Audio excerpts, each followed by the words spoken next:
Everybody's got a price for the $1 Million Man. And if you want to get your money worth, stay right here because you're listening to InYourHeadOnline.com.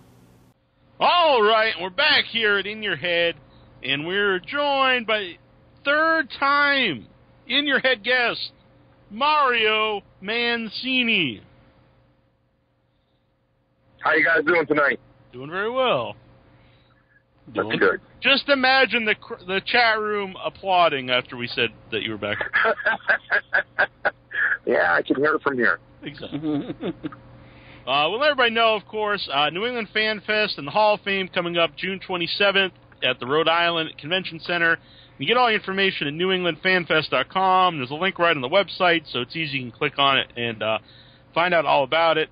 And it's a really loaded lineup. I think it's their biggest, definitely their biggest. They always have a great lineup, but this is the biggest one to date. Well, this is like the Super Bowl for the like I said in one of the interviews, I really think this is Joe Bruin's. As far as his Fans Fest, this is his WrestleMania. He's finally reached that pinnacle where it's that serious. I mean, the lineup is incredible. I mean, when you think about it, you got Larry Zbyszko, you got Barbie Blank, you got Jimmy Superfly Snuka, El Patron Alberto, you got Melina Perez, Georgie Animal Steel, Greg the Hammer Valentine, Tatanka, Eric Bischoff, Jim Cornette, Mean Gene Okerlund. I can't wait to see him. I haven't seen him in over 20 years. Wow. Of course, my dear friend Howard Finkel. You got Jim Ross, Scott Hall, Bill Goldberg. I mean, that's huge. My brother, Tony Atlas. You got Ryan Shamrock, Tiny Lister, Danny Davis, Davey Boy Smith Jr., and another one of my brothers there, the Duke of Dorchester, Diana Hart-Smith. I hear a lot of people are Dynasty, Fred Curry, Jasmine St. Clair, and, of course, who wouldn't go to an event where the Golden Terror wasn't on the card? Exactly. So I think, this is huge. He's got a lot of big names there, and, I'm just happy to be a part of it. I think, and I believe that Bruin, he's just not going to stop until he becomes the biggest wrestling convention in the country. And as well, he shouldn't stop until he does that. Then good for him. And I'm really happy, honored, very proud to be a part of it. Mm-hmm. Well, what's really cool, too, is you named all these names, and there's there's people that I grew up watching when I was younger, and then there's people, when I was like a young man that I watched in the 90s, and then there's like big names from current wrestlers. So it really covers so many eras of wrestling, and to have them all at one place at one time, I think that's awesome. It's great for younger fans, for newer fans, for older fans, for really any wrestling fan. There's people here that you're gonna know and remember from different parts of your life. Oh, absolutely, absolutely, and again. I have the honor of speaking at the Hall of Fame this year on a very special subject about a very special person that was a very big part of New England Pro Wrestling Hall of Fame and the Fan Fest. And I really can't wait to give him his due, his tribute as it should be. Unfortunately, he's passed away, and really looking forward to saying the kind words I've had in my head for a year. Really, I've been thinking about this, and as usual, I can't wait. I mean, Joe Bruin really he's breathed new wrestling life into me. Mm-hmm. And that's really nice that they're doing that, and then you're part of it. It's it's not just talk about the wrestlers, which is obviously great, but giving back to a big-time fan of wrestling. Absolutely. Absolutely. I didn't want to mention when you just called in that you just came out from your wrestling school. If you'd like to let people know how they could get involved there, and how's it going? Well, it's going well. I mean, I can walk back in so you guys can hear the bumps. Maybe that'll enhance the show. The Paradise Valley Wrestling School. We're at Cole Avenue and 662 Cole Avenue in East Haven, Connecticut, Unit number 2. Myself, Paul Roma, Big Steve Tracy, run the wrestling school here. We've been up and running since February I'm sorry, more like October. And it's been going pretty well. Right now we have two gentlemen. One of them has his second interview for Tough Enough, I think in about a week, with the WWE, and the other gentleman, just say their names. Joe Lombardi has a second interview coming up with Tough Enough, and Matthias DiNapoli, he's waiting to hear if he's going to get an interview. However, he has like 23,000 hits on the Tough Enough website for the WWE, so he's quite popular with the people. Yeah, he's a good-looking kid, so he's quite popular there too. And it's my hopes that they'll both go on that show, and I've been trying to prepare them for that mentally as well, because even though it's been a long time since I was there, it's the same premise, and the same premise is if you're on your last breath, if you think you see God and you're going to die, I quit never comes out of your mouth. Never get out of the ring. Okay, always go forward. If you're going to drop dead, you're going to drop dead, but you're going to die trying. And that's the mentality you have to have when going to something like that, because they're going to run them like dogs, and they're going to look for them to either quit or get out of the ring for a breather or whatever, and you just can't do that. That's the first test. They're going to run them like crazy. They're going to give them the Hindus, 500 to 1,000 Hindus to do even before they go into the ring. And they're really going to stretch them out, and you just have the attitude of, you know what, you're really, in order to beat me, you're going to have to kill me. And that was me when I was 17. I would actually say that to people's faces when it came to inside the wrestling ring. If they thought they were going to beat me down where I wasn't coming back, if they were going to beat me, they better make sure they're going to kill me, because I'm going to come back after you. Mm-hmm. Now, you bring up, being mentally prepared, and I think that's obviously something very important. A lot of schools or trainers could, teach you how to take bumps, the physical part. But someone like yourself and Paul Roma, who is actually in the company for a long period of time, would know more about the mental aspects of being in the business. And being in WWE so young, you said 17. Who do you think that installed that in you, or was it just something you had? It was something I had, because my trainer was Tony Altomar, and I can remember, I went to wrestling school my senior year of high school. I started in October, and I went from October to July, and I could remember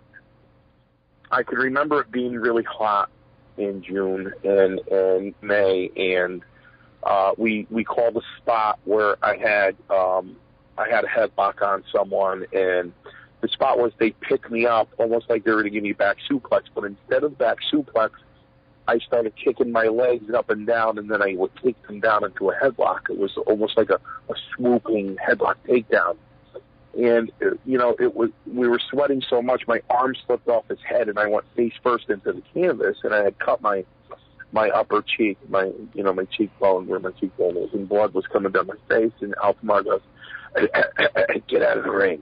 He talked like Mickey, didn't look a thing like him, but he talked just like him. He said, get out of the ring. And I said, no.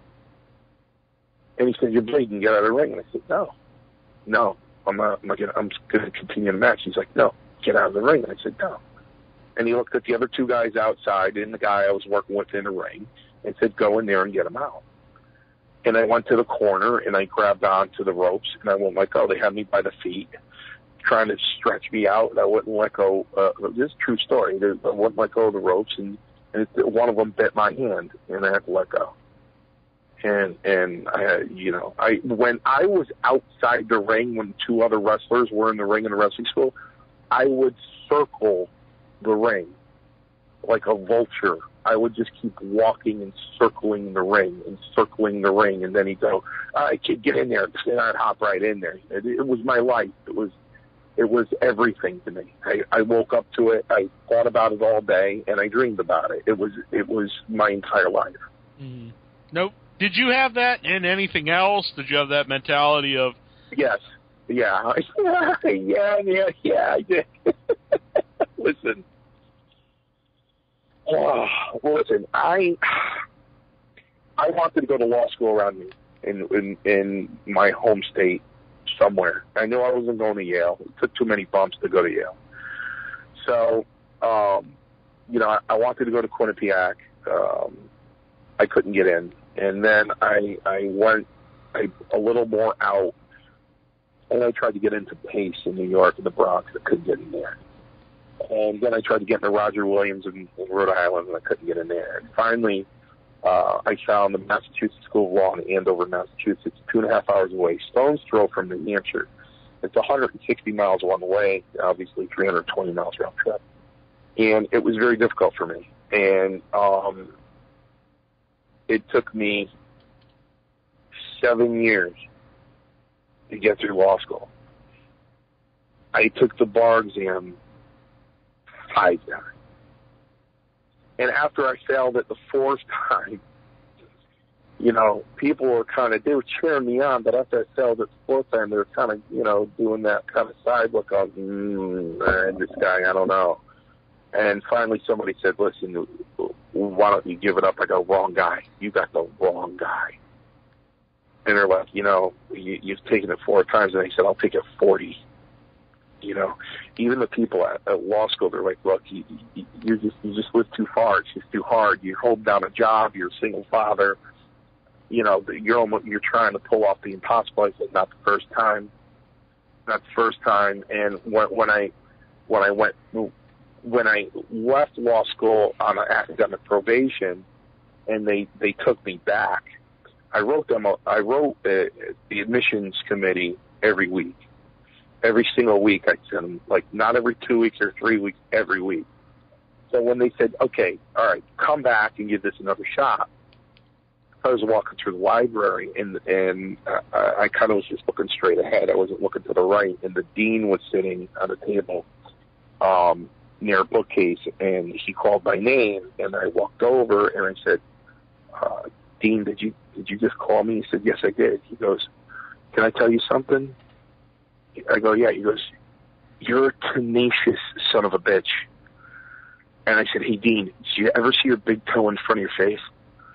He goes, of course I have. I go, while you're on your stomach? And he had this grotesque look on his face. He goes, no. I go, I have. This is nothing. Nothing. Trust me. Mm-hmm. And so, yeah, I've always had that. Unfortunately, I've also had that in relationship. Overwhelming. A woman can't handle it. It's overwhelming. A little too much. I had to do a lot of work on myself to pull back, to you know, tone it down, because I'm an intense person. With everything I do, if I can't do anything with passion, and if I can't give it 100%, I'm not going to do it. I'm not going to do it. That's why in 1992, in April of 92, that was 2 months before my 26th birthday, okay? My last match for the WWE was in Huntsville, Alabama, against Rick Rhode, and I knew I was leaving, and I left. You know, I said to Vince, "Thank you so much for letting me stay here for 8 years. You're not doing anything with me. You're not going to do anything with me. I've never put an ass in a seat. I don't sell tickets." And he's like, "Oh, you're so young." No, I can't do it anymore. 8 years, I can't do it anymore. And people wonder why, and not like I didn't make a stretch from like 92 until 2002 and go, you know, try these independents or try to go somewhere else or try. It was just my attitude where I only wanted to work for the WWE, or back then WWF. If I couldn't wrestle for that, I didn't want to wrestle for anyone. You know, that was my mentality. Sure, I dabbled in independence here and there. When I got out, I think probably from 1992 to 2015, I might have had 15 independent wrestlers. I just had no interest. If I couldn't work for Vince, I didn't want to work for anybody. Mm-hmm. So, you know, again, maybe I talked to Roma about this a couple of weeks ago, you know, because he made me feel better because I told him it was a regret of mine. You know, in 1990, I'm sitting in the dressing room and Brett comes and sits next to me. And at that point, I'm there for 6 years. And Brett comes and sits next to me, and he's staring at me. So I look over at him, and I just keep watching the TV monitor in the dressing room. I look back over at me, and he's staring at me. I go, what are you staring at? He goes, you. I go, what do you want? He goes, why don't you go to Calgary? I go, for what? He goes, you're getting killed on the TV. You got to get, you're killed. You're dead. You got to get off. Go to Calgary. Go to the territory. Go to my dad. And I said, I've been here for 6 years. I'm going to go see your dad, and I'm going to shake his hand. He's going to break my arm. He goes, no. I'll call. I'll take care of that for you. No. He's not. They're not going to treat you like that. I said, but Brett, he purposely doesn't fix the heat on the bus. I got to drive. I got to sit on a bus with no heat in Calgary. Going 12 hours to a town to make $30, and then when I got to live in his house and work the farm. Yeah. I go, you should have got me in 85 when I was 19. I go, I know I'm only 24, but I've been here for 6 years. I've been here for 6 years. Somebody wants to tell me that, hey, why don't you go to Tennessee, or, why don't you go to Japan for 2 months, or, why don't you go over to the NWA or Florida Championship Wrestling or something. I would have done it. You know what I mean? I probably would have done it, but I just didn't want to go to Calgary, Mm-hmm. I was talking to Roma about that, and I said, that's a regret of mine. He goes, don't regret that. Don't regret that, because, there was no guarantee you were going to come back and be something. Mm-hmm. So your better chance was to stay there and tough it out. I go, you really think so? Yeah. We were telling the guys tonight, especially the two guys that are up for Tough Enough, are like, if you make it, you're making it on your sheer talent. Sheer talent. Mm-hmm. Because you're not Henning's kid. You're not DiBiase's kid. Mm-hmm. You're not Dusty Rhodes' kid. You're not a Samoan.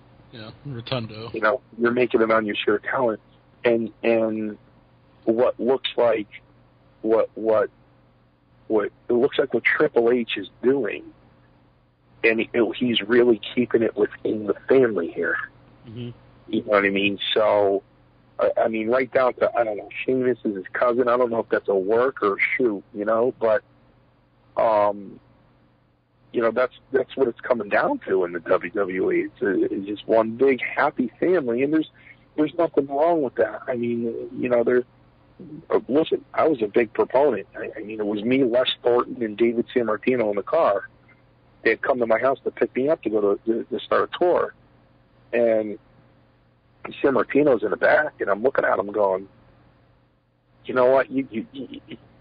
Why'd you come in on David Sammartino?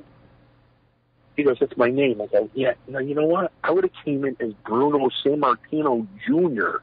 Are you kidding me? He said, listen, you never had my father. You don't know my father. You didn't have him growing up. Okay? Mm-hmm. So don't judge me. I can't stand my father. You don't know him. I'm like, okay. I promoted it. I'm like, hey, use it. Use it. It's a business. We'll use it. So good for them. You know what I mean? Good for, DiBiase's kid. Good for Henning's kid. Good for Orton. Good for Orton. He's a great worker. He's a great wrestler. Randy Orton, he's superb. So, good for these guys. They're blood-born, and it's their right, I guess. If I had a son, which I only have daughters, but if I had a son, and at this point, he was 15 or 16 and said, I want to be a pro wrestler, I would take him to the wrestling school, and I would beat the ever-loving daylights out of him until he cried for his mother.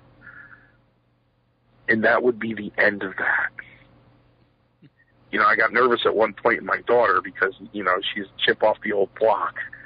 And I have a 54-inch jacket, you know what I mean? My 54-inch chest span, and she's a big girl, and I'm like, you don't have any interest in wrestling, right? She's like, no, Dad, no. And I'm like, okay, good, because I'm not going there. But, good for them. Mm-hmm. Now, 92 when you retired, and you're talking to Vince, and really any time before that, do they ever say, like, if you keep, doing well in the ring or doing, whatever, there might be, like, a break for you, we might have something for you at some point in time? No, brother. They would give you the same. They had a scripted line, okay? Mm-hmm. And here was the line. I like you. The office likes you. You're good in the ring. We like the way you work. Just be patient. And, I started probably in 88 when I was there 4 years, starting to inquire. After Vince said no to my doll, which really, he looked very enthusiastic about my doll. Mm-hmm. I really thought he was going to make it, because I walked up to him and I said, can I get a doll? He goes, you want a doll, Mario? I said, yeah, but Vince, my doll comes with a stretcher. Which I would have loved, actually, to be honest. I said, my doll comes with a stretcher. He said, man, I like that. I really like that. I said, yeah, man, I like to, have Bundy beat me up and stuff, and the kids put me on the stretcher and they carry me away. He goes, I like that. I really thought he was going to do it. He didn't. I could have used the money, you know what I mean? So I started, it really was with Strongbow. He was the closest one to me. He was like my second father. So I'd hammer Strongbow all the time. Chief, come on. I get him in a corner. Come on, man. You go to these production meetings. I mean, some of these guys can't wrestle their way out of a wet paper bag. Come on. And Mario, I'll do the best I can. Chief, come on. I go, Chief, they wanted a stretcher before WrestleMania 1. The last TV taping that people would see before WrestleMania 1 was Paul Roma North Pile driving me on the concrete floor. The last free TV they would watch before WrestleMania 2, I took 3 avalanches and 2 splashes, stretcher. Savage, the TV before that WrestleMania, it was at 3 or 4, whenever it was, he threw me all over the arena. I'm surprised we didn't go up to the rafters. He threw me all over that arena, and then, he dropped 2 elbows on me, stretcher. So, I did everything they wanted me to do, and it's not like it was a luck of the draw for these matches. It wasn't a luck of the draw. They said, who is going to get this guy over big? And Mancini came out of the mouth. When I got inducted into the Hall of Fame last year at the New England Pro Wrestling Hall of Fame, Howard Finkel inducted me, and he said if there was any rising star that wanted to get to the top, they had to make one trip, and if they could get through this trip, they were on their way, and that trip was to Manciniville. And if you took that trip to Manciniville, you were probably guaranteed a pretty good ticket. You know what I mean? So, the Undertaker's first match debut, that's the luck of the draw, probably. But, there were many other matches where it wasn't the luck of the draw. And, they specifically put me in that position because they knew. And I always used to say, you see my defense, you're really in awe of my defense. You should see my offense. You know what I mean? So, again, I can remember working with Wayne Ferris, and he had a torn pec. It was really bad, and he had to get over. And I'll work with Mancini. I'll put him Mancini. I'll be okay. He's like, what do you want to do? I said, Wayne, look, you can't do anything. Choke me over that top rope. He goes, choke you over? I go, yeah, choke me over that top rope. He goes, and then what? I go, you'll see. Just slingshot me off with it. Vince McMahon was announcing that match. When he gave me that slingshot, my head was only a couple of inches away from the other side, the bottom rope from the other side of the ring. That's how much I sprang from one side to the other. Vince himself went, oh, wow. And he came down to the dressing room and he looked at me and goes, how'd you do that? I said, well, I just did it. He needed to get over. I needed to get him over. It's my job. I also wanted to show him that, I was humble, okay? And you know what? I had no pride. You know what I mean? I was a prideful person or want to buck the system or, you know, think I'm too good or anything like that and do things with the right attitude, then he would get that same attitude if I was over. You know what I mean? So I thought of some pretty good angles for me to get there, and they just never came. They just never came to pass. But, you know, I have nothing against Vince. I love Vince. Vince never did anything bad to me. He never even said anything bad to me. You know, he allowed me to stay in his organization, and I emphasize the word allowed. He allowed me to stay in that organization for 8 years of my life, during which we didn't know then was the golden years, was the explosion of professional wrestling. I mean, the heyday. And, you know, to be there 8 months before WrestleMania 1 and watch this whole thing unfold, when I look back now, is incredible, you know. And I feel the same way. I do. I honestly feel the same way about Joe Bruin in the New England Pro Wrestling Hall of Fame. I mean, I got inducted. I went in 2013. Mm-hmm. You know, and I was a vendor guest, and then he asked me. He said, "I'd like to induct you in the Hall of Fame in 2014." I said, "Wow, that's great. I'd love to do that." And you know, I watched it get you even a little bigger, and now, you know, I'm a vendor guest again this year. But this year is absolutely huge. It's absolutely huge. It's monstrous. So plus, you know, Joe held these things in ballrooms and hotels. I mean, he's at a convention center. You know, he's at the Providence Convention. So this thing's big, you know. You know, Joe laughs a lot. You know, I'm talking to him on Facebook because when I ask him a question, I see him on Facebook. I go, "Hey, Vince." And, you know, he laughs because he really does remind me of Vince McMahon. He really does. Yes, actually, you posted some stills from TNT, and you were like, "Hey, it's Vince, a.k.a. Joe Bruin." Well, yeah. And Joe put on there, haha, you know, because that's the way I feel about him. I mean, he really reminds me of Vince McMahon. I mean, well, I don't know. Well, I talked to him on Facebook. He's an intense family man, and you can see that he really, his whole heart is into his wife and his kids as well as should be, and he's a real man anyway. Mm-hmm.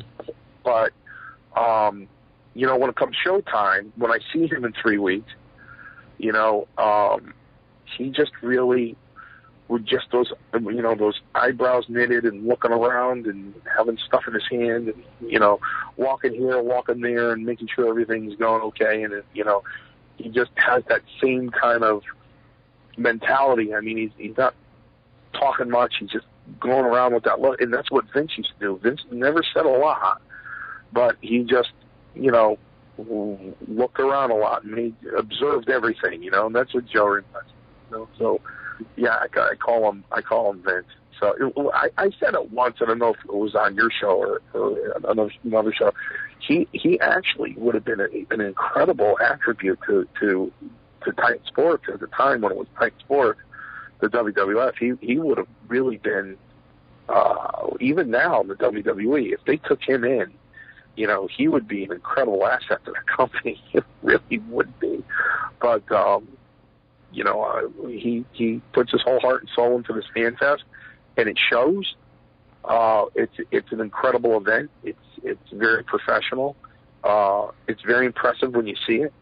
And he treats, you know, Joe Bruin, he didn't treat me like Mario Mancini.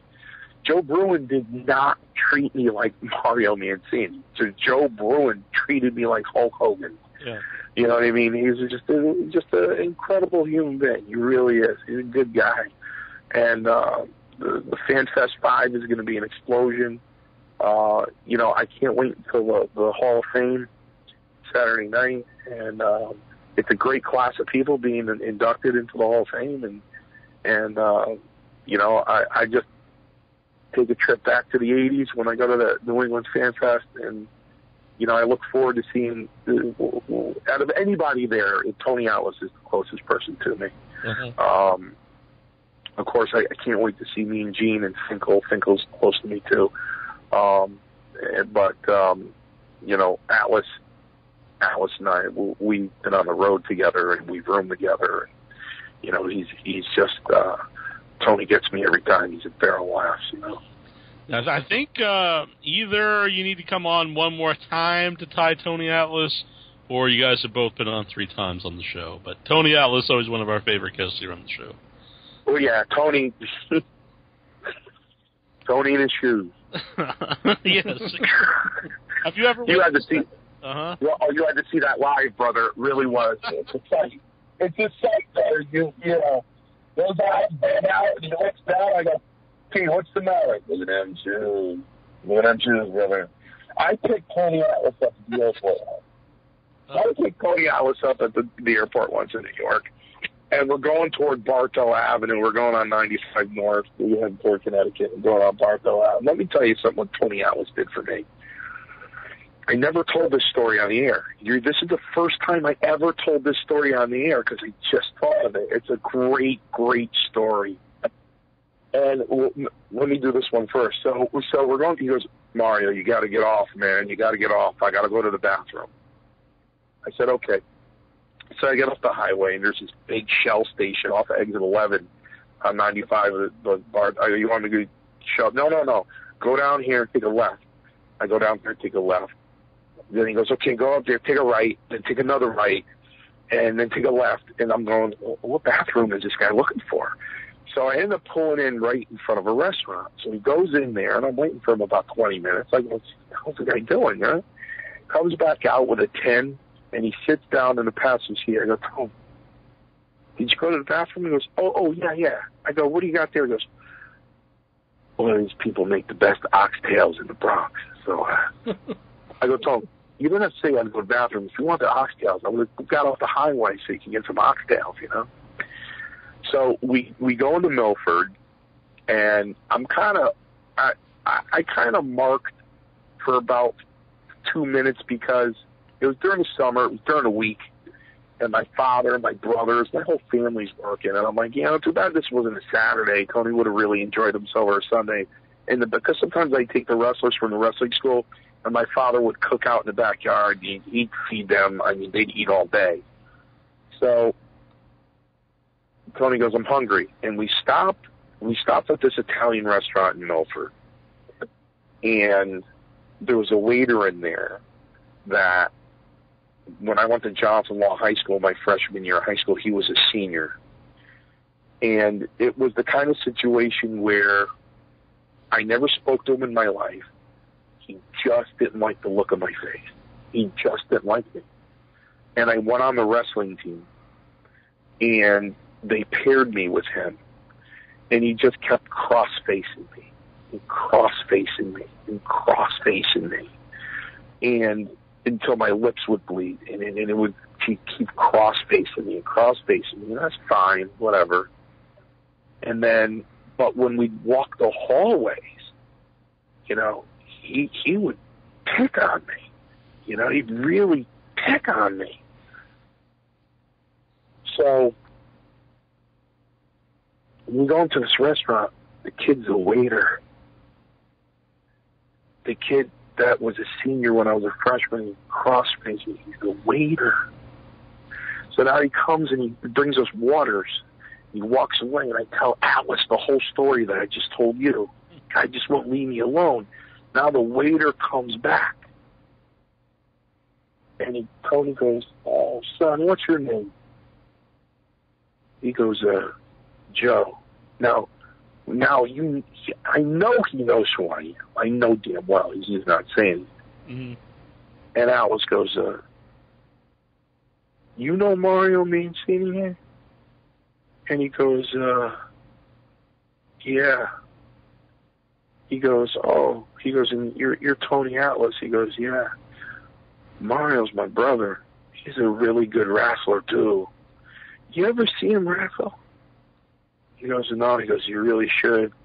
He's a really good wrestler." And, I mean, that moment, I was just like, oh, man. I mean, it was great. It was great because the guy was so embarrassed because, there I was with Tony Atlas as a member of the World Wrestling Federation. And I had just graduated high school, and And here he is, 3 years after he graduated high school, and he's a waiter. You know what I mean? So it was like poetic justice for me, and Tony did that for me. You know what I mean? Yeah. And that was just nice of him to do. He's a good guy. Yeah, that's awesome. Inchman, did you have a question? Yeah, I just wanted to know some of your thoughts on Dr. D, David Schultz. David is who he is, and I gained his respect. I said this many times that my first match was July 31st, 1984, at the Poughkeepsie Mid-Hudson Civic Center against Greg Valentine. I then got a call to go to the West Warwick Music Theater for August 9th, 1984. And I go into the dressing room, and it was Schultz v. Mancini. And I went in there and worked with him, and he broke my nose in 2 places. And I went to the hospital a couple days later because I refused to believe it was broken. And they reset it and everything, and it was packed up in my brain. And, when the stuffing came out, I took it out myself. When it came out, I forgot who I worked with, but then I went up to Hamilton, Ontario, and I looked up on the board, and it said Schultz v. Mancini. And I said, they think that I'm going to unleash my boots, and they think I'm going to complain or go to somebody and go, I don't want to work with him. They're wrong, because I went to the men's room in a stall, and I closed the door, and I leaned up against the stall, and I closed my eyes, and I made the decision right there and then that he could break it again. He'll break it again. I don't care. So I opened up the stall, and I walked back out to the dressing room. I walked up to him. I said, what do you want to do? Well, I want to do this, then I'll, the finish is that forearm off the second round. Oh, yeah, I got it. And we went out there, and we had a great match. And came back in, shook hands and hugged and everything. And later on, it must have been 1990, Ken Passarello, whose wife owned Passarello's Quest, where the wrestling school was, came up to me and said, Mario, listen, I know you teach on Wednesdays, Saturdays and Sundays, because I had taken over the wrestling school. And I said, yeah. He goes, well, David would like to have his wrestling school here. Do you feel intimidated or rivaled by that? I said, no, not at all. And he said, well, David would like to teach maybe Tuesdays and Saturday afternoons, because you guys are done about 12, 1 o'clock, right? I'm like, yeah. Well, he'd like to come in like at 2, maybe 2 to 5 or something like that. I'm like, that's fine. And, I'd go in that gym and train with the weights, and I'd be there sometimes when he had his class, And, just walk in there, hey, Mancini, how you doing? You want to come in here and work with my boys? I go, no, I don't, David. I don't. I don't want to go in there and work with your boy. I go, I can't afford to get hurt on a mistake. You know what I mean? Yeah, man, I got it. I go, what's the matter? You don't feel like going in? No. I go, how's that gout going? Because he used to have the gout really bad. So, and then he became a bounty hunter, and I just really got to know him. And what was fun, though, is he started telling me war stories about he and Hogan. And then when I see Hogan, I'd say, hey, Terry, Schultz is in Passarello's gym, Yeah. I go, he said, you're so scared of him, he was going to beat your ass so many times. And you just asked him not to. He goes, oh, Eminem, is that a fact? I go, yeah. And then you go, have a seat. Let me tell you a story about the time we were in the desert in Arizona, okay? And the plane landed, and I told him I was going to beat his ass when we got off this plane. And he ran off that plane. I go, really? He goes, yeah, you go back and tell him that. So now I go back into the gym, and I go, hey, Schultz, come here. Hogan said, you ran from him from a plane in Arizona. He was going to beat your ass in the desert, and you ran like a little girl. What? You tell that big dude? You tell him I know. I go back. I see Hogan again. Hogan started cutting me down. Hey, Eminem. Yeah. He goes, you talk to Schultz? I go, yeah. He goes, yeah, what'd he say? Terry, he told me another story. What? It was back and forth. It was fun, man. It was so much fun getting these two all banked up. It was great. But you know what? Schultz is all right. You know, he got set up. You know, he got set up on 2020. You know that. Mm-hmm. So they said, listen, if Stossel gives you anything, you let him have it. And he said to Vince, I got your backing. He said, yeah. Nothing's going to happen to me. There's no. He does anything, David, you let him have it. I said, okay. So he said, I think this is fake. Boom. Chief fires him. So David's like, he said, you had my back, man. And Chief fired him. So he really always, I think to this day, if he saw Vince McMahon, I think he'd go after him. To this day. Do a lot more than Brett smacking his face, I'll tell you that, or punch in the face. I mean, David, the things he used to say about Vince McMahon and what he'd want to do about Vince McMahon, you could have made a horror movie out of it. So, really, I mean, you know, he was just, he just, listen, he made a lot of money doing bounty hunting. He made a lot of money doing that. I mean, he was good at it. You know, David had a front. That his look and the way he carried himself, it was a great front. But he got called out. And when I saw him get called out, I said, ho, ho, ho.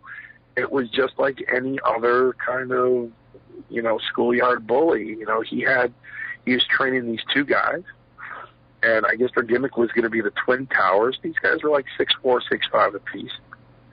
And at the time, I was training Steve Blackman. And I wasn't there, but Schultz goes, hey boy, you want to come and train my guy? And Steve Blackman said, sure. So he got in a ring, and these guys tried to get him below the belt. They were really trying to hurt him. Blackman laid both of them out. Both of them. Looked at Schultz and, you know, kind of did that come on thing with his finger. And he goes, your turn, old man. Get in here. He goes, you want to fight? Let's go. Schultz said, no, man. It's cool. I'm good.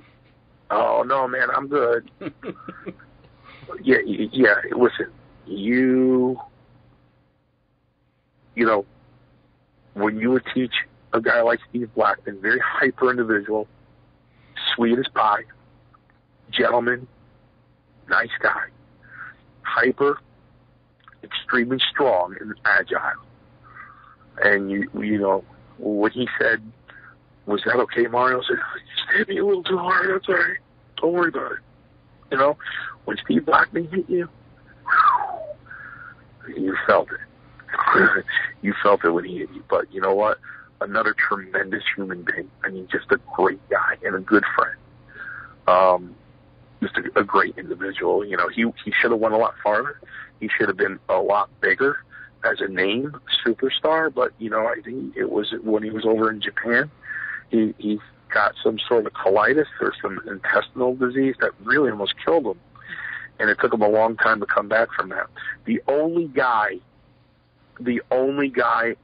I saw tell off Pat Patterson and come back and go over, he walked out of the New Haven Coliseum. I go, Steve, you'll never work for this company again. He goes, that's fine. So I take him to TV in New Haven, and his name is up on the board. He goes, what's that mean? I go, well, you're working with this guy. You're going to do a job. He goes, I'm not doing a job. I'm not losing. I go, what? He goes, I'm not doing a job. Who's the boss around here? God forbid, I said, man, I was saying that. I said, that guy over there with that blonde hair? He said, okay. So he goes, I go, his name is Pat. He goes, okay. He goes, hey, Pat, can I talk to you for a minute? I'm Steve Blackman. He goes, yeah. He goes, I got to go down here. I'm on the board, going to lose or something. He's like, yeah. He goes, no, I'm not doing that. Pat said to get your stuff and leave. He said, okay. And I'm following Blackman out of the Coliseum, and I'm going, you're never going to win. You're never going to say, oh, son of a bitch. I was wrong. He came back, and he went over. He came back, and he went over. Good for him, man. Good for him. He truly, though, he was just but if you were friends with him, you were friends with him. He was a really, really good guy. Really good guy. I want to mention, last time we had you on, after the show, I'd sent you a music video for Push It and Pull It, Kamala song. And I'd like to get your, do you remember that song? You know what? I do, because I sent it to like 15 of the boys. They were crying. They were laughing so hard. I was actually, because I have an 8-year-old daughter. I went to the bathroom and I hit play and I listened to it and I'm like, oh my god. And again, we were talking. I was talking to the guys about the England FanFest coming up in 3 weeks on June 27th. I was talking to them about that, and then Roma started, talking about, Tough Enough and everything, and if they'd make it on their sheer talent. And then, he goes, or, back when Mario and I were in the business, or you can just, lay back and let him play with it a little bit. And I kind of laughed, and I looked at him in the ring, the two kids in the ring, and I said, which is why I kept losing, because I wasn't doing that. I go, don't listen to Roma. He goes, no big deal. They might not want you to do a lot. Just want to play with it a little bit. I go, listen, this is a new era, new day and age. I said, Pat Patterson's 90 years old. All those guys are weeded out or dead. I said, it's a shoot now. I'm sure you don't have to go through that. And, Roma starts dropping names. Well, unless this one becomes an agent, or unless this one becomes an agent, or unless that one becomes an agent, And then I stepped in and I said, come to think of it, Lombardi was an agent, I think. I think he was an agent. I don't know if he still is. I go, yeah, you might still have the same problem if Lombardi's the agent, because, that's the way he made it. So he's probably going to try to put you guys through the same thing. If he had to do it, he probably wants you guys to do it too. Time to pay your dues. Oh, yeah. Lombardi paid a lot of dues. A lot of dues. A lot. Yeah. A lot of dues. A lot of Pat Louie dues. Listen, I don't want to see him. I don't. I hope I never cross him or come. I kind of hope and pray he tries to get a hold of me and says, shut up. What the hell are you, because I go, no, Lombardi, you should be ashamed of yourself. How can you walk around proud being in the wrestling business over 30 years? How can you didn't get there. You didn't get there's things that you did that you have to live with, and evidently you're okay with it. You're okay with that. You're okay with it.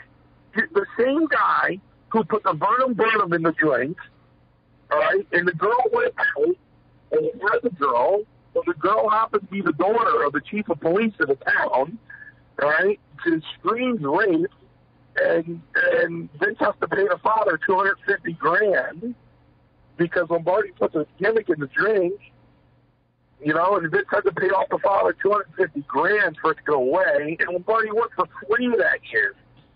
You had to work it off. So you know what? I almost would have been proud of him if I knew he didn't do the other shit. Listen, I know. Well, let me pull a Seinfeld on you. I know there are hundreds and thousands of people out there that are bisexual. Not that there's anything wrong with that. However, when you do that to gain a higher stature in your employment, I find there's a big problem with that, because I worked my ass off. I worked my ass off to become a professional wrestler. Okay? And I took pride in what I did. My execution, my rope work, my term. You guys go on YouTube. DiBiase didn't ask me to do that. He didn't ask me to do that. He didn't say, Mario, hit that turnbuckle like that. I hit that turnbuckle like that. When you look at that match on YouTube, I hit that turnbuckle like that because I love Ted DiBiase. He's a very good friend of mine. I love Ted. And the beauty of the business is when you're in the ring and you have an opportunity to work with a friend, that's when you love the business the most. You know, so when he threw me into that buckle, that's the buckle I took, and I took the bump. And then the announcer again went, oh, wow. You know what I mean? Mm-hmm. I took pride in everything. When Howard Finkel inducted me into the New England Pro Wrestling Hall of Fame last year, he said when Mario left the ring, he didn't take anything with him. He left everything in there. And you know what? He's right. Because I did. There was very few times I went back to that dressing room where Angie didn't look at me and go, damn, you work hard in that ring. You work hard in that ring, Mancini. You bet. You bet. Because, listen, and this is why I love the New England Pro Wrestling Hall of Fame and the FanFest, because it's the same premise. Some people go into pro wrestling for the business, and they think of the money, and the business end of it is just another business. Then you have the people that go in because they love wrestling, and they love everything that goes with it. Okay? Mm-hmm. I'm the guy that when I didn't work for 7 years, and that promoter called me to work, when Tony Mira called me to work at the Westchester County Center with Bundy, I walked into that arena and the popcorn hit me in the face. The smell of it hit me in the face. And I walked in an empty arena, and I walked up the stairs of the ring, and I leaned over the top rope, standing on the apron, and I cried like a 6-year-old. And Tony Mira saw me and walked up to the ring and looked up at me. He goes, are you okay? I said, yeah, I'll be all right. I'll be all right. He goes, you miss it? I go, a little bit. A little bit. You know, and I didn't miss the business. Mm-hmm. I missed the wrestling, and I missed the camaraderie with the guys and the brotherhood. You know, Tito Santana said, you know, one of the biggest honors I've ever had in my life last year was sitting in a question and answer panel at the New England Pro Wrestling Hall of Fame, and to sit there was amazing. This is the order of seating. It was Harley Race, Tito Santana, me, Matt Stryker, Greg Valentine, and I'm sitting up there looking at these guys around me going, why am I up here? But, you know, they asked Tito. They said, hey, listen, did the Chico stuff bother you? Did it really get to you? And he said, listen, it didn't. It was an angle. He said, you have to understand that professional wrestling is a brotherhood. And that's a bond that can never be broken. Ever. Ever. And I wish you guys, and I wish people that are huge wrestling fans, I wish you could have experienced it, and I wish you could feel it. You know, these are brothers. This is like, it's a special feeling. It's a special handshake. It's a special hug. It you know, it really is a fraternity. So, that's how I feel when I go to. I always say FanFest is just one big dressing room, but the fans are allowed to come in. Mm-hmm. You know, it's just one big dressing room. You know, and it's great. And I'm there. Listen, I'm not there trying to make $500 or $700. That's not what I'm there for. I'm there because I get to relive my past. I get to relive something that I really love. I get to see my friends. I get to see my friends, and I get to see the fans, most of all. I get to see those people that come up to me, even though sometimes I don't like it, and they go, man, I remember when I was 7 years old, and I saw you, Kamala just killed you, you know what I mean? It's like, I don't like feeling old, but listen, I had a guy the first year I did it. It was unbelievable. I had a guy that came with a friend, and he was all the way over at the other end of the ballroom, and his friend had my picture, autographed picture, and his friend looked at him and said, hey, where'd you get that? He says, Mario Mancini's here? Where's he?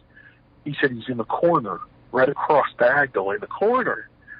And the kid had a hot dog in his hand, and he starts running through the ballroom, like dodging tables. And he's like, oh, my God, I almost dropped my hot dog coming over here to see it. What's up, Roma? You out, Roma? Hey, you want to show Mario real quick or no?